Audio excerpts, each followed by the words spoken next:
আজকে হোটেল স্টাইলে সবজি ডাল একসাথে আমি রান্না করছি। এখানে আমি তেলের মধ্যে শুকনো মরিচ দিয়ে তেজপাতা দিয়ে খুব ভালোভাবে ভেজে নিচ্ছি। পেঁয়াজ টমেটো দিয়ে খুব ভালোভাবে ভেজে নিয়ে আমি এখানে সব পদের মশলা দিয়ে দিব।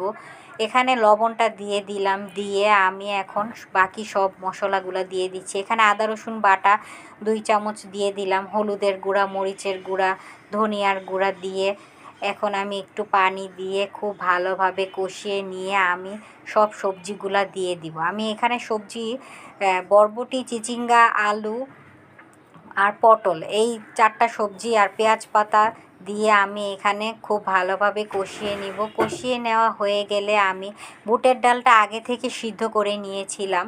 তো বুটের ডালের মধ্যে যেই পানিটা ছিল সেই পানিটা আমি দিয়ে দিব। পানিটা আমি ফেলে দিব না, আর পানি কোনো অ্যাডও করব না।